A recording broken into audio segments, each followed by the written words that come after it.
정관용의 지금 이 사람.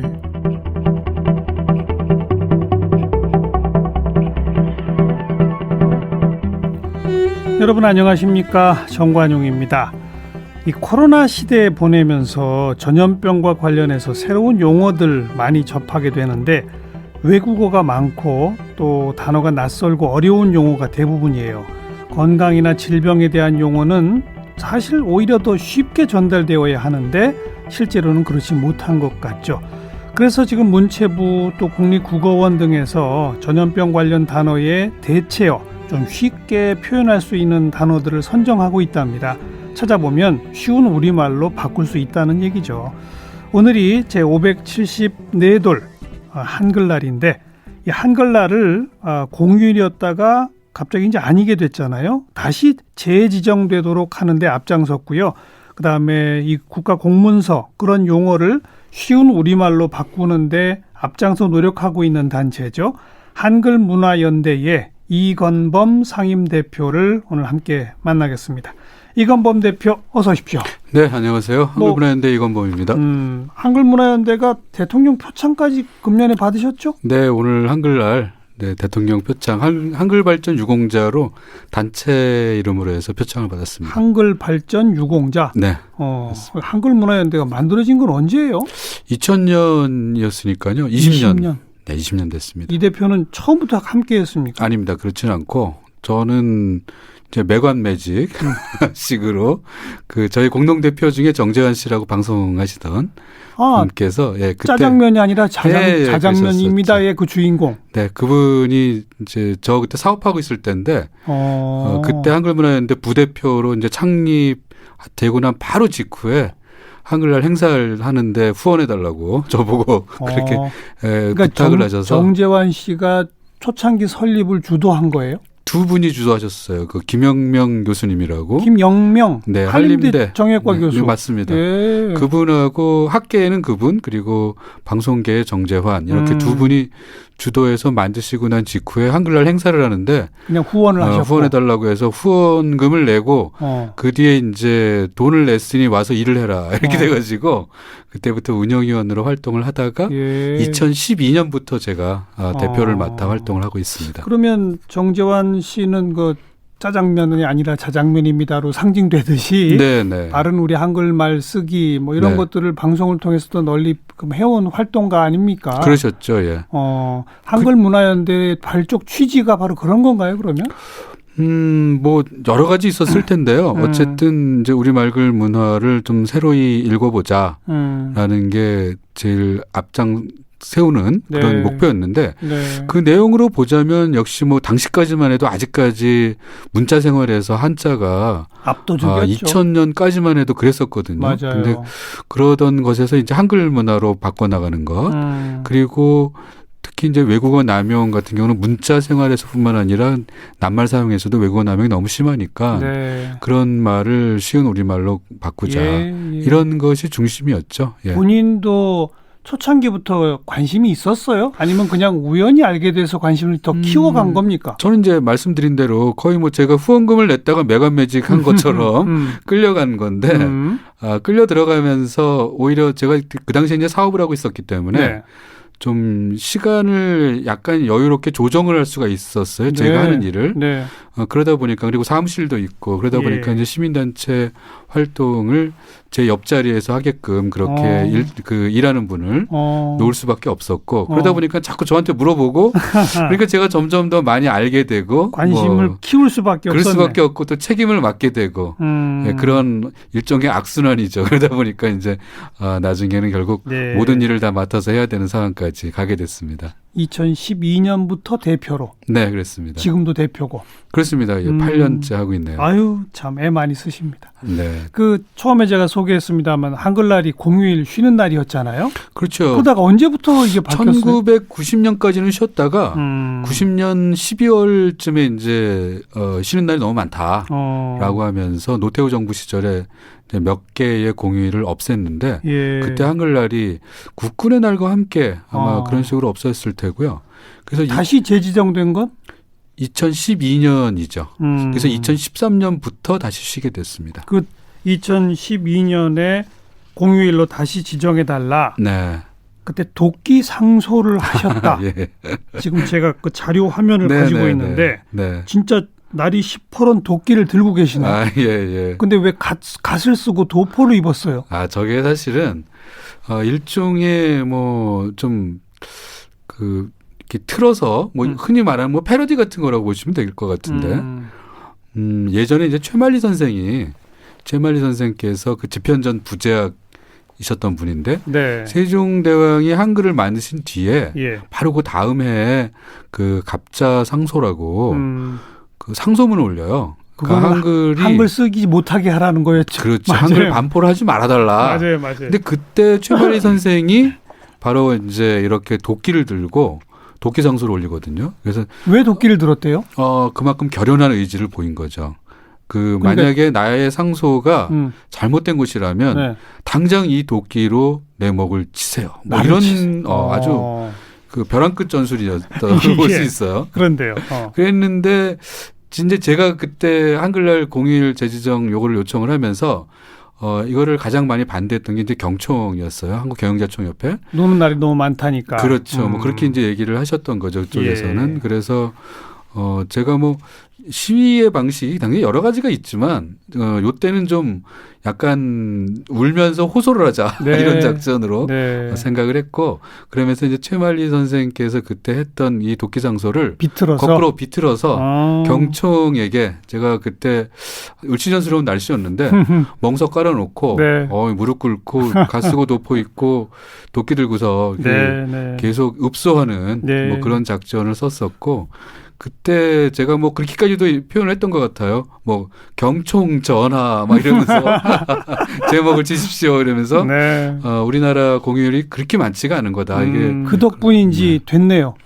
그러게 뭐 여러 가지가 잘 맞아떨어져서 그렇게 됐고 워낙 뭐 한글과 우리말에 대한 국민의 사랑은 이제 아주 가슴 깊숙한 곳부터 그렇죠. 나오기 때문에 네. 그것에 대한 지지는 되게 컸던 것 같아요. 그리고 그 사이에 노는 날이 많아서 경제가 이상해진다라는 논리가 바뀌었죠. 시대의 안 변화. 된다는 거를 그렇죠. 그때도 이미 이제 사람들은 절감했던 때 같아요. 그러니까 왜냐하면은 오히려 요즘은 임시 공휴일을 그렇죠. 줘야 경제가 지금은 된다. 그런 상황이 됐지 않습니까? 그러니까요. 몇 년 사이인데 벌써 이렇게 바뀌었죠. 근데 그때만 해도 2004년, 3년 요때 토요일을 이제 토요일을 쉬는 날로 토요일 휴무로 가면서 사람들이 이러다가 나라 망하는 거 아닌가 이런 생각을 많이 했지 않습니까? 그랬는데 네.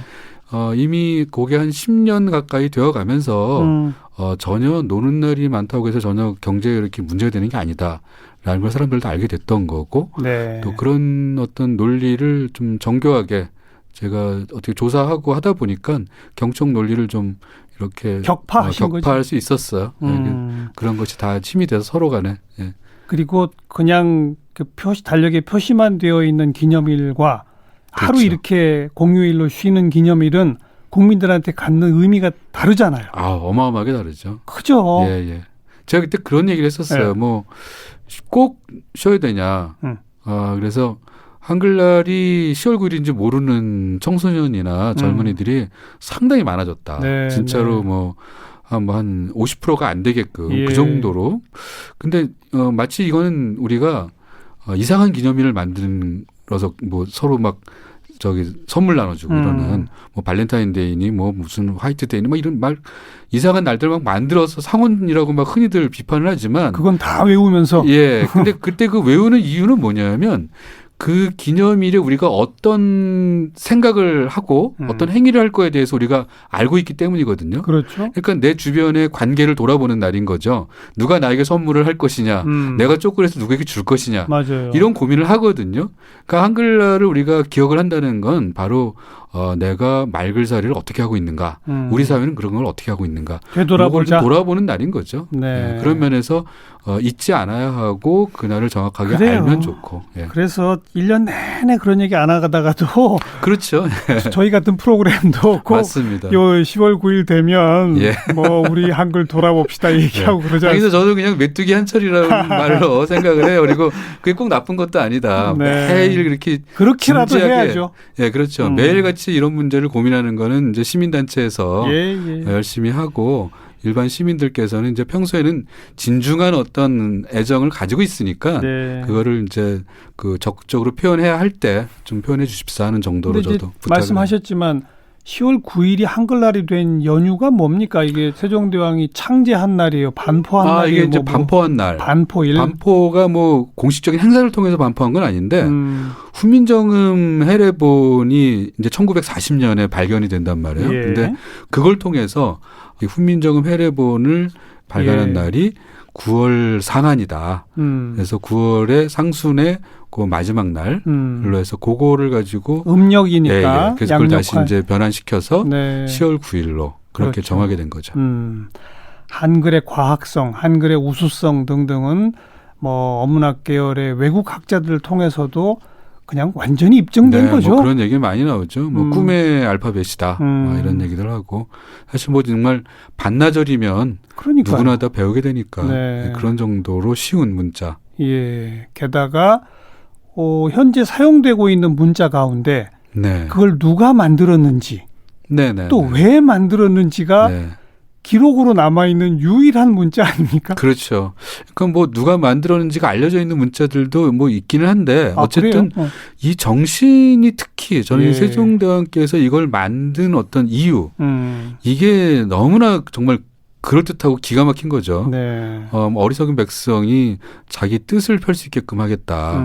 특히 이제 그 당시에 그러니까 네. 뭔가 잘못을 했다라는 혐의 때문에 잡혀가서 뭐 포도청이니 어디니 우리 흔히 아는 그런 관청에 잡혀가서 취조를 받고 네. 고문을 당하기도 하고 예. 그 다음에 그 공술문에 이제 그 범죄 행위가 딱 기록이 되는데 그게 다 이제 한자로 적혀 있는 이두문이란 말이에요. 당연하죠. 네, 그러다 보니까 사실 관리들은 그거를 자기가 적으니까 아는 글이지만 잡혀와 있는 이 백성은 관리가 뭐라고 썼는지를 알 수가 없단 말이에요. 그런 상태에서 공소장을 못 읽는 거죠. 그렇죠. 자기 변론을 할 수 없는 거죠. 그렇죠. 그다음에 이제 자기가 어떻게 판결을 받을지도 알 수 없는 거거든요. 이런 문제가 이제 제일 그 세종대왕께서 그 어리석은 백성 이 얘기를 할 때 예. 가장 걱정했던 게 바로 이 부분이었고 이 문제 때문에 당시 한글 반포를 반대하는 신하들하고 논쟁도 벌이고 막 그렇게 합니다. 엄청난 논쟁을 예, 했죠. 그래서 그 논쟁을 보면은 이야 정말 이런 그 의지를 가지고 그런 뜻을 가지고 신하들과 논쟁을 벌인 이런 군주가 네, 그렇죠. 어느 나라에 있었을까라는 그렇죠. 생각이 드는 거죠. 정말 그런 면에서는 기가 막히는 한글을 글자를. 반대한 기득권층은 한자라고 하는 자기들만 공부해서 배우고 익힐 수 있는 그렇죠. 예. 그것을 잃어버리면 자기 기득권이 무너진다. 그렇죠. 이걸 두려워한 거 아닙니까? 네네. 당시에 제 기억으로 허조라는 그 신하 한 분이 백성들이 그렇게 해서 법률문을 알게 되면 예. 그거를 악용할 위험이 있다. 이런 얘기를 하게 돼요. 그런 얘기를 하면서 반대를 하거든요. 네, 네. 근데 그 얘기는 결국 뭐냐면은 일반 백성들은 무지몽매한 상태로 남겨두어야 우리가 지배하기 편하다. 그렇죠. 사실 이런 얘기인 당연 거죠. 그 말이죠. 네. 그 말을 그래서 바꿔놓은 거죠. 그렇죠. 음. 그래서 그런 걸로 보면 이제 그런 논쟁 과정에서 이 문자를 만들고 반포했다는 거는 정말 대단한 네. 문명사에서 대단한 일인 것 같습니다. 그런데 세종대왕의 그 뜻이 네, 지금도 완벽하게 구현됐다고 말할 수는 없는 게 네, 네, 정부 공문서라든지 네, 네, 지금도 검찰의 공소장이라든지 네, 네, 법원의 판결문이라든지 네. 이야 아직도 아직도 왜들 그렇게 쓴대요? 네, 어려운 그 낱말들도 많고 그러니까요. 또 외국 문자 로마자를 그대로 쓰는 경우나 한자를 그대로 쓰는 경우나 이런 경우들이 아직도 있는 거죠. 네. 그래서 그 한자는 사실 많이 줄었어요. 또 이게 왜냐하면 한자에 대한 사람들의 생각도 좀 많이 바뀌었고 또 1990년대 그때 민간 주도로 사실 일간 신문에서 이 한자가 다 사라지면서 한글 예. 전용으로 바뀌게 되지 않습니까? 예, 예. 근데 이러다 보니까 공문서에서도 한자는 이제 거의 다 사라져가고는 있는데 아직도 뭐 약간씩은 남아 있어요. 근데 지금은 문제가 이제 외국 문자, 로마자 남용이나 그렇죠. 또는 외국 낱말, 네. 외국어 낱말을 그냥 무조건 갖다 쓰는 이런 일이 자꾸 늘어나고 있어서 이게 국민들의 정보 접근에 장애물이 되는 네. 그런 상황인 거죠. 한글문화연대의 주된 활동도 바로 그런 거죠? 네, 그렇습니다. 그 어려운 용어나 외국 네. 용어 이런 거 바꿉시다 뭐 이런 거죠? 네, 그렇죠. 뭐 개인 언어에 대해서는 저희가 크게 네. 신경을 쓰지 않고요.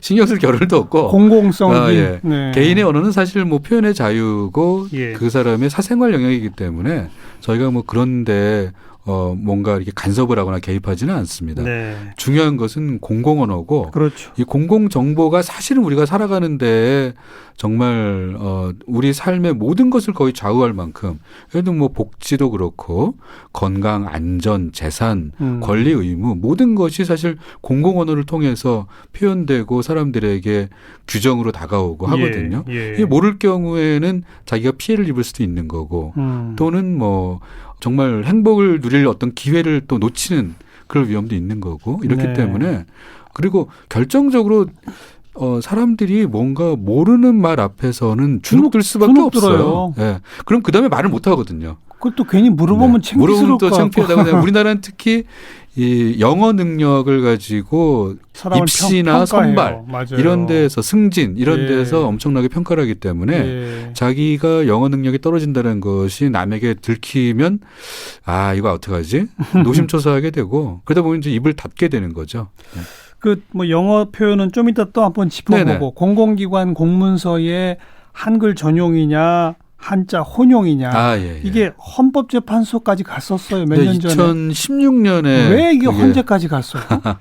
이게 한자가 꼭 필요하다. 그 문서 작성에서 한자를 혼용하든가 아니면 병기하든가 이게 필요하다고 생각하시는 분들이 제법 있었어요. 예. 그런 분들이 뭐 여러 가지 뭐 이유가 있겠지만 그분들은 그런 믿음이 있는 것 같았어요. 그리고 네. 거기에 네. 또 한자 사교육에 관여하시는 분들이 함께 또 힘을 모으기도 했었고 그런데 어쨌든 그런 의견을 가지신 분들이 이걸 이제 그 국어기본법에 공문서 한글 전용 규정이 있는데 이거를 이제 대상으로 국어기본법이란 법률이 네, 있습니까? 2005년에 만들어진 법이에요. 그리고 그 법률에 공문서는 한글로도 전용한다는 네, 조항이 그런 게 있어요. 있는 거죠. 아, 이런 게 있는 것도 예, 우리 예. 몰라요. 잘 몰라요. 어. 공무원들도 모르시고. 네. 그래서 그 공문서 조항이 한글 전용을 해놓은 것은 공무원들의 한자를 사용할 표현의 자유를 침해하는 것이다. 아, 이렇게. 그리고 정보 헌법소송. 전달에서도 한자로 읽어야 의미를 정확하게 알 수 있는 국민들의 권리를 침해한다. 이런 식으로 이제 위헌 심판 청구를 하셨었고 결론은 어떻게 났어요? 결론은 뭐 9대 빵 이렇게 모든 그 헌재 재판관 분들이 예. 그거는 좀 말이 안 되고 네. 공공정보이기 때문에 많은 사람들이 쉽게 이해할 수 있게끔 한글로 작성하는 것이 맞다. 옳다. 공공성의 손을 들어주신 예. 거죠. 당연히 그럴 수밖에 없었고 그 재판하는 과정에서 제가 당시 헌재 대법정에서 이렇게 저기를 했었는데 그러니까 참고인 변론을 했었어요. 근데 제가 이제 그때 말씀드렸던 게 그래요. 그 위헌 심판 청구를 하셨던 한자 혼용을 해야 된다라고 하신 분들의 그 심판 청구서에 한자가 무지하게 많이 들어 있었어요. 괄호 속에 병기하는 형식으로. 네. 제가 그거를 다 읽었는데 예. 사실 저는 시각장애인이라서 이거를 문서로 글자를 읽을 수가 없거든요. 예, 들어야죠. 저는 그래서 그거를 음성 합성 방식으로 해가지고 그걸 다 들었어요. 네. 자, 그러면 제가 글자를 보지 않고 오로지 들었을 듣기만 때. 하면서 이 내용을 다 이해를 했고 그 내용을 이해한 것을 가지고 변론 요지서를 이렇게 저도 한 100쪽을 썼는데 그때 100쪽 넘게 썼는데 이렇게 썼다. 그러면은 나는 왜 한자를 안 보고도 이거를 이해할 수 있는 거냐. 그러니까 한자를 꼭 표기해야 한다는 것은 문제가 있다. 네. 그런 주장에는 문제가 있고 한자를 공부해야 한다는 주장에 대해서는 나도 인정을 한다. 그러나 그 시점이 언제부터여야 될 것인가라는 거는 시대에 따라 다르고 사회의 어떤 상태에 따라 다르기 때문에 이거는 사회적 합의가 필요한 문제다. 맞습니다. 이제 그렇게 저는 얘기를 했었고 저는 뭐 중고등학교 특히 대학교에서 한자 공부를 학생들이 좀 열심히 해야 된다는 생각은 가지고 있어요. 예. 그래서 그러나 공문서에는 그렇죠. 한글 전용으로 쉽게 풀어야 한다 이 말이죠. 그렇죠. 그렇습니다. 예. 그리고 이제 뭐 전공 서적이나 이런 데 가서 하는 얘기와 일반 국민들에게 정책을 전달하고 행정적인 어떤 제도나 이런 것을 알려주는 그런 공문서는 다르죠, 확실히. 예. 예. 지금 청취자분들이 갑자기 웬 시각장애 이런 말 하실 것 같아요. 네네. 예, 우리 이건범 대표는 뭐 선천적인 건 아니지만 막막 변성증 때문에 지금 네네, 거의 계속, 시력을 잃은 그런 최근 들어서는 뭐 아주 정말 아이고, 빠르게 참. 나빠져가지고. 알겠어요. 네, 그렇습니다. 국어기본법 아까 이거 있는지도 모른다 그랬는데 네네. 국어기본법을 제대로 안 지키는 공무원들을 네. 공개하겠다. 네. 감사원에 감사 청구하겠다. 예. 최근에 그랬죠. 예. 저희가 매년 12달 중에 석 달치 정도의 보도자료를 네. 그러니까 18개 부, 중앙부죠. 그러니까 무슨 뭐 산자부, 기재부 이런 식의 그 석 달치 보도자료면 한 3,000건 정도 되는데 이거를 늘 분석을 해요. 그래서 거기에 한글 전용을 제대로 하는지. 네, 한글 전용은 제대로 하는지 외국어 남용은 또 얼마나 하고 있는지 이런 거를 왜냐하면 국어기본법에서 처음에는 한글 전용만 규정이 되어 있다가 이 외국어를 그냥 한글로만 적는 거예요. 그러니까 뭐 거버넌스 이런 거 이렇게 한글로 그냥 적는 거죠. 근데 무슨 말인지 못 알아듣겠는 국민들은 되게 많은데. 그렇죠. 그래서 이제 2017년에 이게 법이 좀 개정이 되면서 공문서 등은 일반 국민이 알기 쉬운 용어와 문장으로 그렇죠. 써야 한다. 그리고 어문규범에 맞춰서 한글 전용으로 써야 한다. 이렇게 좀 보강이 됩니다. 그래서 저희가 법은 아주 잘 돼 있네요. 이제 법은 잘 되는데 이거 무슨 처벌 조항이 있는 건 아니다 보니까. 아이고 어쨌든. 네, 그래서 그것을 가지고 저희가 이제 공무원에게 알려드리면서 자, 당신이 국어기본법의 이런 실정법 조항을 사실 지금 어긴 거다. 그래서 위반했다는 사실을 이제 제목으로 네. 위반 사실 좀 약간 좀 무시시하게 통보 이렇게 해서 제목을 붙여서 이제 보냈었고 계속 이런 식으로 위반을 한다면 당신 실명을 우리 누리집 홈페이지에 공개를 하겠다. 물론 그분의 실명은 그 보도자료에 다 사실 공개돼 있어요. 나오죠. 네, 근데 이제 저희가 18개 부처를 분석하신다. 네네. 어느 부처가 제일 외국어를 많이 써요? 제일 많이 쓰는 데는 아무래도 신기술 이런 쪽을 많이 하고 있는 즉 과학기술 정보통신부. 그다음에 최근에 거기를 따라 잡아가고 있는 게 중소벤처기업부 그쪽 이거. 그다음에 아마 경제 이제 쪽. 산자부. 경제 쪽이 압도적이군요. 그럴 수밖에 없는 것 같아요. 그러니까 현대사회의 모든 것이 새로운 과학기술과 경제용어를 가지고 돌아가기 때문에 네. 그쪽이 좀 많을 수밖에 없는데 그런 이제 어려움이 있는 거죠. 요새 코로나 때문에 네. 그 정말 어려운 용어들 많이 나와요. 네, 저도 처음에는 무슨 말인지 몰라서. 근데 이거 다 바꿀 수 있다는 거 아닙니까? 그렇죠. 제가 질문하면 답을 주시는 거예요. 네. 언택트, 비대면, 드라이브 스루. 이거는 승차 어쩌고 저쩌고 또는 차 타고 또는 차 탄 채. 뭐 이런 식으로 하면 되죠. 드라이브 스루 검진. 그러네요. 차 탄 채 검진. 승차 검진. 네. 차 타고 검진. 네. 좀 어색한데. 이상하게 처음에 그렇게 느껴지죠. 드라이브 스루를 하도 듣다 보니까. 네, 이게 너무 이제 드라이브 스루는 옛날 그 햄버거 가게 제가 미국 갔을 때 처음 저도 봤었는데 드라이브 스루 방식이라고 그러더라고요. 그게 나중에 이게 한국에 슬슬 들어오기 시작하더니 이번 코로나 때문에 뭐 정말 너무나 빨리 퍼지고. 근데 아무튼 승차 검진, 차 탄 채 검진, N차 감염. 이건 연쇄 감염 뭐 이렇게 하면 되는 얘기죠. 코로나 블루. 이 코로나 우울감, 우울증 뭐 블루가 이제 우울하다는 뜻인데. 예, 여기선 그런 뜻이고. 코호트 격리. 요거야말로 정말 어려운 말이었던 것 같아요. 이거 처음에 나올 때 아무도 몰랐어요. 그러게요. 근데 이걸 썼어요. 난 그게 정말 이상한 정말 거야. 그건 저는 너무 용감한데라는 생각이 들 정도로 이 동일 집단을 뜻하는 건데 그 코호트가 사실 이거는 뭐 통째 격리라는 말로 하면 더 쉬운 말이긴 하죠. 여기는 뭐 통째로 다 격리한다 이런 말인데. 그게 낫네요. 그러게요. 참 이게 이런 말을 처음에 사실 어떻게 쓰느냐에 따라서 맞아요. 이게 사람들에게 어느 게 낯익은 것이 되고 팬데믹 세계적인 대유행 뭐 대유행이라는 뜻인데 에피데믹 이거는 뭐 전염병 유행 뭐 이런 식의 그냥 뭐 트윈데믹 이거는 뭐 두 개의 전염병이 동시 유행하는 거죠. 이번에는 아마 독감하고 뉴노멀은 새 기준, 뭐 새 일상 이런 식으로 쓰기 시작한 2008년 정도부터 이 말을 좀 일부는 썼다고는 하더라고요. 코로나 팬데믹 시대 올 겨울 트윈데믹이 우려되고 앞으로 우린 코로나 블루와 함께 뉴노멀을 개척해야 합니다. 보통 이렇게 뭐 거의 일관되게 쓰시는데요. 아니 그동안 전부 이렇게들 쓰더라 이거예요. 네. 이걸 이제 한국말로 다시 해보세요. 쉬운 말. 코로나 때문에 우울하시겠지만 올해는 그러면 올겨울은 그럼에도 코로나와 함께 우리는 독감 걸리지 않게 독감 조심하시고. 걸리지 않도록 조심하면서 그렇죠. 서로 만나지 말고 건강하게 잘 삽시다. 뭐 이런 얘기 하신 거죠? 그리고 이제 네. 그 코로나가 끝나더라도 우리는 삶의 어떤 방식이 좀 바뀌어야 합니다. 아, 그렇죠. 뭐 이제 이런 거. 그렇죠. 뉴노멀이 그런 거 아니겠습니까? 뉴노멀이 그런 거죠. 네. 참. 이제 서로 만날 때나 또는 같이 밥 먹을 때나 뭐 새로운 이렇게 기준들이 조금만 생기고. 노력하면 할 수 있는데. 네, 이거는 사실 처음에 요거는 특히 이제 전문가들이 코로나 관련해서는 많은 이야기들을 말했고. 하셨기 때문에 물론 이제 상황이 급박하니까 이분들의 전문 용어가 마구 튀어나올 수밖에 없었던 면이 있다는 생각은 들어요. 근데 요럴 때야말로 국어 전문가, 국립국어원이든 예. 한글문화연대든 예. 이런 곳과 함께 빨리빨리 해야 뭔가를 됩니다. 해결할 수 있는 그런 체제를 만들었으면 얼마나 좋았을까라는 생각이 들고 우리 기자들도 문제죠. 기자분들도 이게 이제 한번 쓰기 시작하면 그다음에 좀 고집을 갖는 면이 있어요. 몇 번 쓰다 보면 이제 자기가 익숙해지잖아요. 그리고 듣는 것과 다르게 자기가 직접 말을 하고 글을 쓰게 되면 그거는 더 머릿속에 박히거든요. 네, 네. 그러니까 한번 처음에 말을 만들 때가 매우 중요한 것 같습니다. 듣고 또 가만 생각해 보니까 비말이란 단어도요.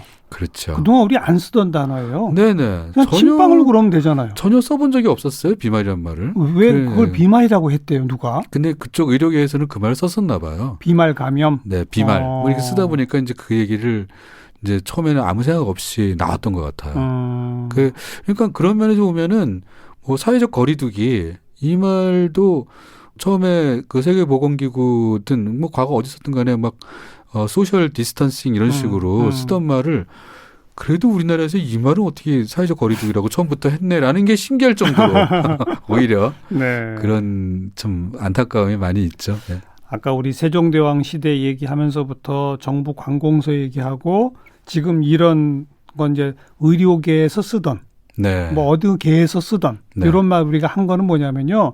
이것도 다 일종의 권력 현상인 거예요. 그렇습니다. 네.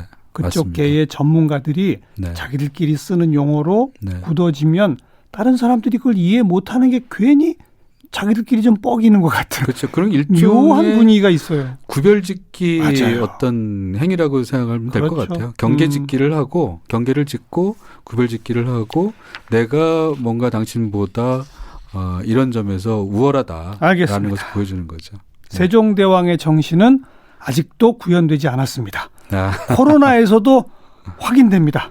이제 이런 걸 우리 한글문화연대가 앞장서서 좀 타파해 주시기 부탁을 드릴게요. 네. 이건범 대표 함께 만났습니다. 고맙습니다. 네, 고맙습니다.